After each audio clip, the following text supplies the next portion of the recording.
Daí, galera, beleza? Professor Valdinei com vocês novamente para a aula 71, trabalhando de novo, novamente com vocês o gênero entrevista, só que agora o gênero entrevista escrita.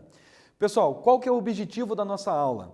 Identificar o papel dos interlocutores dentro do gênero entrevista, reconhecer a finalidade e intencionalidade da entrevista na sociedade, inferir informações que estão implícitas, identificar características do discurso direto e indireto, relacionar partes do texto com a intencionalidade de quem faz a entrevista e diferenciar partes principais e secundárias, beleza?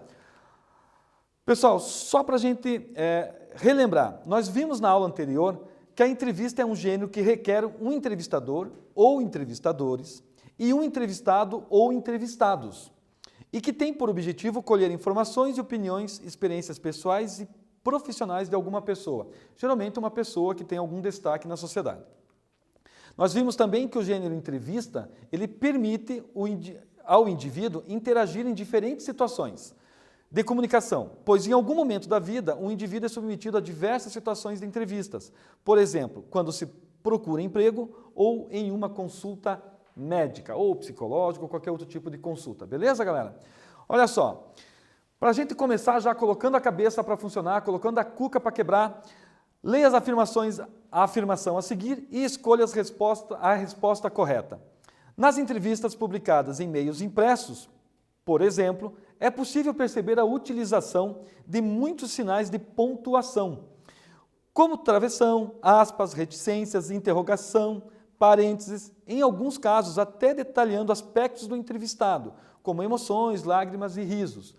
Pessoal, tempo para vocês quebrarem a cabeça e responderem uma verdadeiro ou falso, beleza?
Daí, galera, quebraram a cuca aí?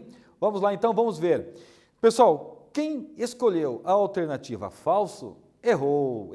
Porque olha só, os sinais de pontuação são elementos importantes em qualquer texto. Quando nós conversamos, quando nós produzimos textos orais, nós temos vários recursos. As mãos se movimentando, eu tenho toda uma expressão facial que ajuda o meu interlocutor a entender o que eu quero falar. E, enfim, né, o corpo da gente ele fala junto com a boca. No texto escrito, os sinais de pontuação que vão fazer todo esse trabalho de passar para o nosso leitor, passar para o nosso interlocutor, toda a intenção que nós queremos transmitir no texto, beleza? Pessoal, a gente vai voltar agora e vamos ler novamente mais uma pergunta, mais um trecho da entrevista do escritor Mia Couto, que foi produzido pelo jornal É o País, beleza? Então, olha só, A jornalista Joana Oliveira, ela pergunta para o Miyakoto quais são os brasileiros e brasileiras que você mais lê. E o Miyakoto responde o seguinte: eu sou da poesia e fico estagnado no tempo. Então sou muito ligado também ao Carlos Drummond de Andrade, ao João Cabral de Melo Neto, mais ainda a Hilda Hilst e Manuel de Barros. Pessoal, ela continua a entrevista perguntando: do que escreveria se fosse brasileiro? Não sei. Vejo, sobretudo aqui em São Paulo, uma nova geração que vive um lado da escrita muito curioso. Uma escrita sem lugar, que fala sobre o próprio drama do escritor, que não precisa tanto de uma história. Eu não seria capaz de fazer isso, porque eu teria que viver em uma grande cidade como esta, o que me arrancaria da relação com a terra como se fosse uma criatura viva. Eu teria que escrever sobre o sertão, como Guimarães, porque ele conseguiu essa relação com um lugar que não é lugar nenhum, que ele inventou a partir de vozes que dizem coisas poderosas. Pessoal, o escritor Miyakoto, ele é também biólogo, né? Então ele é poeta, jornalista, escritor e é também biólogo. Então essa relação com a terra é muito importante, né? Ele tem, inclusive, ele é diretor, ele preside um instituto que cuida dos desmatamentos, que investiga a destruição da natureza. Pessoal, tem mais uma atividade aqui para vocês colocarem a cabeça para funcionar, que diz o seguinte: eu sou da poesia e fico estagnado no tempo. Então sou muito ligado também ao Carlos Drummond, ao João Cabral de Melo Neto, mais ainda a Hilda Hilst e Manuel de Barros. Na primeira pergunta, transcrita aqui, a resposta do autor Miyakoto termina com reticências, que são aqueles 3 pontinhos lá no final, normalmente no final dos textos. Por que a jornalista terminou a fala do autor com essa pontuação? Explique. Beleza, galera? Tempinho para vocês responderem aí.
Daí, galera, voltamos. Vamos ver então a resposta da nossa atividade 1. A pergunta era, na primeira pergunta transcrita aqui, a resposta do autor Mia Couto termina com reticências, que são os 3 pontinhos. Por que a jornalista terminou a fala do autor com essa pontuação? Explique. Pessoal, provavelmente havia mais nomes de autores ditos por Mia Couto, pois o uso da reticência significa que há mais informações. O autor teria mais nomes de autores ou mais alguma coisa para falar. Mas a jornalista, por uma questão ali, talvez de espaço ou de estilo dela, resolveu interromper ali, beleza? Pessoal, nós temos mais uma atividade para vocês continuarem colocando a cabeça para funcionar. A entrevista entre a jornalista Joana Oliveira e o escritor Mia Couto foi elaborada oralmente. Qual ou quais marcas da oralidade permanecem no texto? Pessoal, vocês têm 5 alternativas. A primeira diz o seguinte: a repetição de expressões como escrita e terra. Então, em determinados momentos, o autor Mia Couto está ali respondendo e ele repete a palavra escrita e a palavra terra. A expressão não sei, que está isolada lá no início do texto. A palavra risos, entre parênteses, né? Em um determinado momento, a jornalista escreve, entre parênteses, risos, indicando que ela e o entrevistado estavam rindo. A mistura de verbos na primeira e terceira pessoa. E a linguagem simples e objetiva, beleza? Pessoal, uma dicasinha, eu acho que não é só uma. Tempo para vocês.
Daí, galera, quebraram a cabeça aí? Fácil essa questão. Então, olha só, a entrevista entre a jornalista Joana Oliveira e o Mia Couto foi elaborada oralmente. Como a gente já viu, normalmente as entrevistas são feitas de forma oral. E aí, a gente precisa saber quais dessas alternativas marcam oralidade no texto. Então, vamos lá?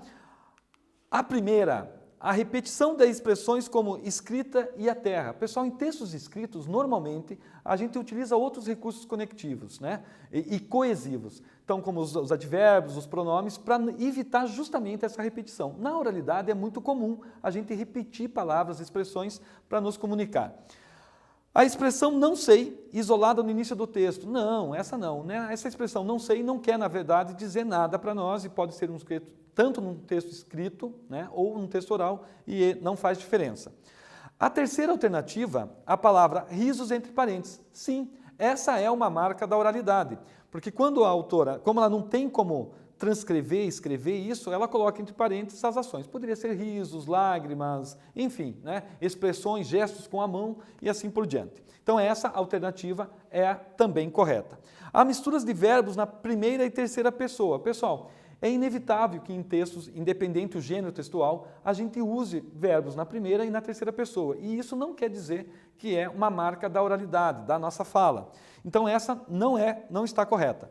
E a linguagem simples e objetiva. Não, pessoal, todo texto escrito, aliás, né, hoje em dia, todo texto escrito tem que ter uma linguagem muito simples e objetiva, seja ela qual for o gênero que você está escrevendo, beleza? Então as respostas certas é a primeira e a terceira alternativa, beleza?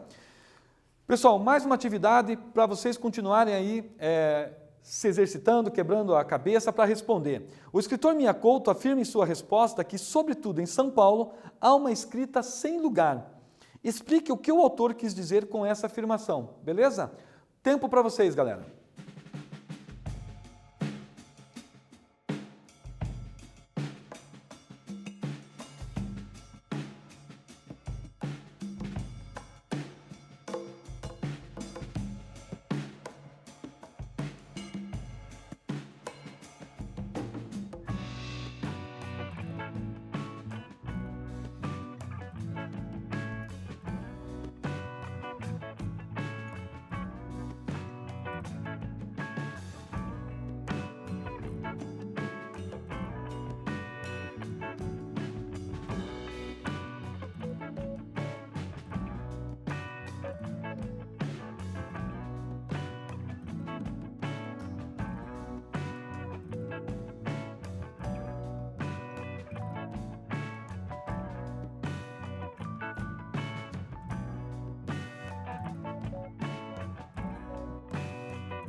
Voltamos, galera. Vamos lá, então, vamos ver qual era a resposta da nossa atividade 3. O escritor Mia Couto afirma em sua resposta que, sobretudo em São Paulo, há uma escrita sem lugar. Explique o que o autor quis dizer com essa afirmação, uma escrita sem lugar. Pessoal, provavelmente Mia Couto quis afirmar para nós, né, para quem está lendo a entrevista, que para ele o espaço, a terra, erramos aqui. O lugar onde ele vive é fundamental para a criação de seus romances, né? Então, para o Mia Couto, o espaço, né, essa ligação que ele tem com a terra, até mesmo porque, como eu disse para vocês, ele é biólogo, é muito importante para a criação dos seus romances e também, por que não dizer, das suas poesias, beleza? Vamos embora, galera? Vamos para frente? Entrevista escrita. Agora vamos falar sobre o gênero entrevista escrita. Você precisa saber que, em diversas situações sociais do dia a dia, as pessoas produzem textos orais que podem se transformar em produções escritas. A esse processo da passagem da fala para a escrita denomina-se retextualização. Pessoal, retextualizar um discurso é passar quando você tem a transcrição da oralidade para o texto escrito, beleza? Olha só, quando a gente se comunica no nosso dia a dia, todo discurso nosso, ele pode se transformar. É óbvio, é claro, que quando você vai lá na panificadora comprar um pão, isso não vai virar ali um best-seller, não vai virar um livro, né? Mas ele pode influenciar alguém a escrever, por exemplo, uma crônica, que é um gênero que usa aí coisas do nosso dia a dia. Pessoal, assim sendo, podemos entender que a finalidade da entrevista é servir como um meio para a interação do homem na sociedade. Então, a entrevista serve para que o homem se comunique entre si, faça ali uma interação social. A finalidade depende muito de cada entrevista. Pode ser entreter, informar, esclarecer assuntos, formar opinião, etc. Lógico que isso vai depender muito do entrevistado. Há entrevistas que tratam sobre a vida pessoal e profissional do entrevistado. Outras sobre um assunto específico que o entrevistado domina, ou que o suporte ou o entrevistador deseja divulgar. Então, muitas vezes, a intenção do entrevistador vai conduzir essa entrevista para um ou outro caminho, beleza? Pessoal, aqui tem uma pequena biografia para vocês do escritor Mia Couto. Isso aqui é o resumo do resumo do resumo, né? O Mia Couto nasceu em 1955, como nós já vimos lá na aula 70. É um escritor, poeta e jornalista moçambicano, nasceu na África, portanto, ganhador do Prêmio Camões de 2013, que é um dos principais prêmios da literatura de língua portuguesa. E, recentemente, o nosso Chico Buarque também ganhou. Foi eleito para a Academia Brasileira de Letras para a cadeira número 5. Sim, ele é membro da Academia Brasileira de Letras aqui no Brasil. Beleza? Pessoal, mais uma atividade para vocês colocarem a cabeça para funcionar.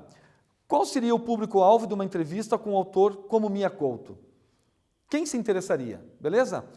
Tempo para vocês responderem.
Voltamos, galera, beleza? Vamos lá então ver a resposta da nossa atividade 4. Qual seria o público-alvo de uma entrevista com um autor como Mia Couto? Quem se interessaria?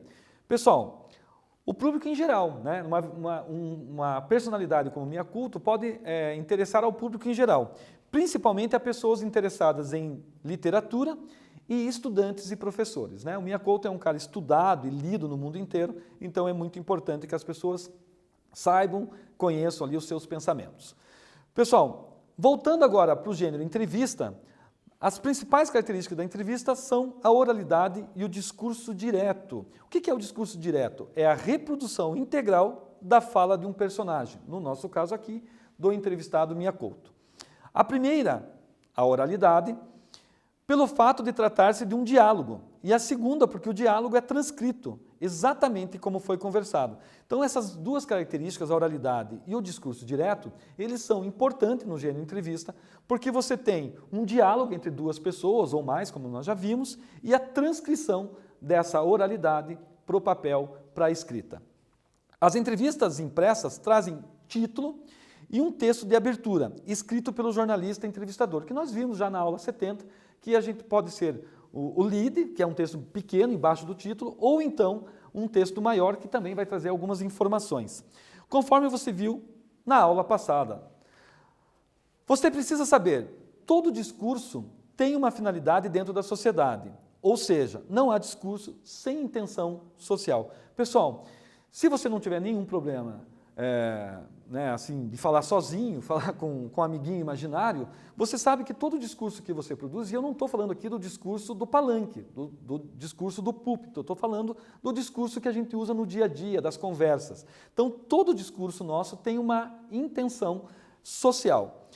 O papel dos interlocutores, de quem fala e com quem se fala, é o seguinte: o entrevistador ou entrevistadores, o papel dele é provocar a fala do entrevistado. Então, eu, como entrevistador, provoco o meu entrevistado para que ele fale aquilo que eu acho interessante da vida ou do trabalho dele, ou aquilo que, de repente, o momento exige.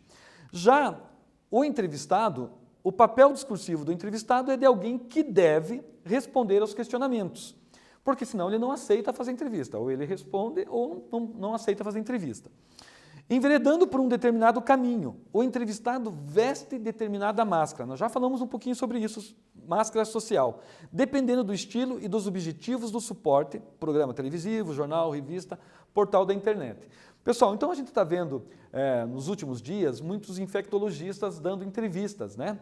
Então, dependendo o infectologista, dependendo da função que ele tem ali na sociedade, o papel que ele exerce na sociedade, ele vai falar uma coisa ou outra. Por isso que a gente está aí não sabe se cuida, ou não se cuida, e é óbvio que a gente tem que se cuidar por causa da pandemia, mas muitas vezes as informações chegam para nós porque essa intenção, essa máscara que o entrevistado utiliza, exige que ele siga determinado caminho, beleza? Pessoal, mais uma atividade para vocês quebrarem a cabeça, usarem e colocarem aí o tico e o teco para funcionar. Sobre a finalidade de uma entrevista, podemos afirmar que, aqui é de múltipla escolha, galera. Letra A. A entrevista é um gênero que acontece de forma espontânea, sem finalidade definida. Letra B. A entrevista, por ser um gênero exclusivamente oral, é impossível de planejá-la. Letra C. A entrevista, por ser um importante instrumento de comunicação social, pode ter diversas finalidades. E a letra D. A entrevista tem a finalidade de apenas entreter o público em geral. Beleza? Tempo para vocês, galera.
Daí, galera, voltamos. Pensaram lá qual é a resposta para a atividade 5? Sobre a finalidade de uma entrevista, podemos afirmar que vocês tinham 4 alternativas e a resposta certa é a letra C.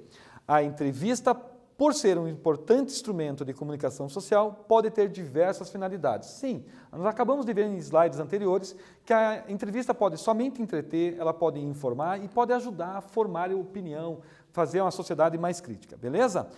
Galera, olha só, aqui tem algumas características da entrevista. Ele é um texto informativo e ou opinativo, né? Então a gente pode produzir uma entrevista para informar sobre determinado assunto ou apenas para obter a opinião do entrevistado. A presença do entrevistador e do entrevistado, óbvio, que senão não conseguimos ter uma entrevista. A linguagem é dialógica e oral, né? Então as entrevistas são normalmente feitas de forma oral e numa espécie de um diálogo. Marca do discurso direto e da subjetividade, e mescla da linguagem formal e informal. Então, dentro do gênero entrevista, é muito comum você ter uma mistura ali da linguagem formal e informal, beleza? Pessoal, agora nós temos uma atividade do Enem, importantíssimo aí para vocês que vão fazer o Enem e o vestibular esse ano. Vamos lá? É uma entrevista com Marcos Bagno ou Banho, depende aí, as pessoas usam essas duas pronúncias por Marcos. Diz o seguinte, essa questão. Pode parecer inacreditável, mas muitas das prescrições da pedagogia tradicional da língua até hoje se baseiam nos usos que os escritores portugueses do século XIX faziam da língua. Se tantas pessoas condenam, por exemplo, o uso do verbo ter no lugar de haver, como em hoje tem feijoada, é simplesmente porque os portugueses, em dado momento da história de sua língua, deixaram de fazer esse uso existencial do verbo ter. No entanto, temos registros escritos da época medieval em que aparecem centenas desses usos. Se nós, brasileiros, assim como os falantes africanos de português, usamos até hoje o verbo ter como existencial, é porque recebemos esses usos dos nossos ex-colonizadores. Não faz sentido imaginar que brasileiros, angolanos e moçambicanos decidiram se juntar para errar na mesma coisa. E assim acontece com muitas outras coisas. Regências verbais, colocação pronominal, concordâncias nominais e verbais, etc. Temos uma língua própria, mas ainda somos obrigados a seguir uma gramática normativa de outra língua diferente. Às vésperas de comemorarmos nosso bicentenário de independência, não faz sentido continuar rejeitando o que é nosso para só aceitar o que vem de fora. Não faz sentido rejeitar a língua de 190 milhões de brasileiros para só considerar certo o que é usado por menos de 10 milhões de portugueses. Só na cidade de São Paulo temos mais falantes de português do que em toda a Europa. Na entrevista, o autor defende o uso de formas linguísticas coloquiais e faz uso da norma padrão em toda a extensão do texto. Isso pode ser explicado pelo fato de que ele, letra A, alternativa A, adapta o nível de linguagem à situação comunicativa, uma vez que o gênero entrevista requer o uso da norma padrão. Letra B, apresenta argumentos carentes de comprovação científica e, por isso, defende um ponto de vista difícil de ser verificado na materialidade do texto. A letra C propõe que o padrão normativo deve ser usado por falantes escolarizados, como ele, enquanto a norma coloquial deve ser usado por falantes não escolarizados. A letra D acredita que a língua genuinamente brasileira está em construção, o que o obriga a incorporar em seu cotidiano a gramática normativa do português europeu. E a letra E, a última alternativa, defende que a quantidade de falantes do português brasileiro ainda é insuficiente para acabar com a hegemonia do antigo colonizador. Beleza? Pessoal, uma questão mais elaborada, vocês vão ter um tempo para ler e quem quiser copiar, e aí responder. Nós já voltamos com a resposta. Tempo para vocês.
Daí, galera, cansaram de ler, cansaram de copiar? Vamos então para a nossa resposta, questão do Enem, importante para vocês.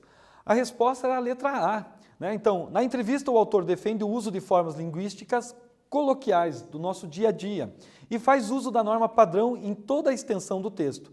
Isso pode ser explicado pelo fato de que ele adapta o nível de linguagem à situação comunicativa, uma vez que o gênero entrevista requer o uso da norma padrão.